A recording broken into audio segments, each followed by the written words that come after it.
Hey guys, Clete here from the Journey Television. Just sending some arrows down range here before I head out to the woods for tonight. And I wanted to talk to you today a little bit about selecting binoculars for your hunt. A lot of people, they'll select a bino based on, whether it's a price or a brand name.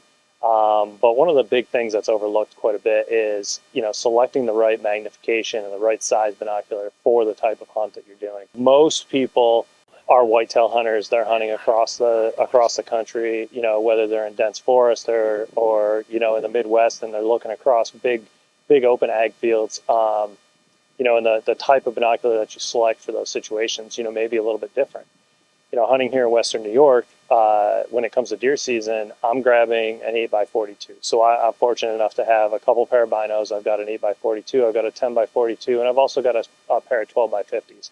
What those numbers mean, so the 8x42, the 8 is your magnification. So it's 8 times what your eye sees. So it's basically zooming in 8 times to what you're looking at.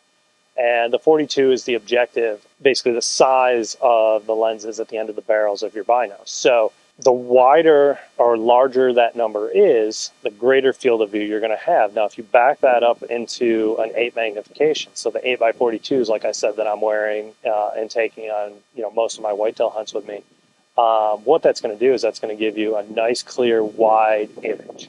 Being at an 8 power instead of either a 10 or a 12 or maybe even a 15, being at that 8 power in those tighter situations, like in the hardwoods or in smaller food plots and whatnot, it just gives you a greater field of view and you're able to see more. Now, a few weeks ago, we were out in Newfoundland and I actually brought both the 10x42s and my 12x50s.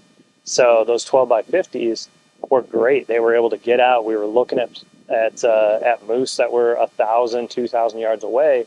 Across big, vast open areas. And when you do that, those larger binos obviously get you in a lot closer. And then as that goes up and that 50 millimeter objective helps to take that zoom from the 12 and that magnification, it helps to take that magnification and widen it. So at that point, that 12x50 was the right choice for that.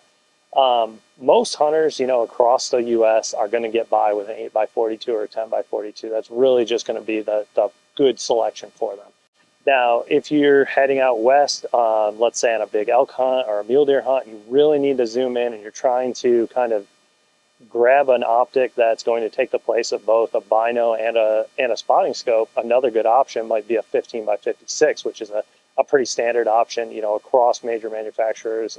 Bushnell has a really good 15x56 in their lineup as well. And when you're able to, get that 15 magnification, you're really able to get out there and look at things. Now, obviously, that's going to make for a much larger footprint.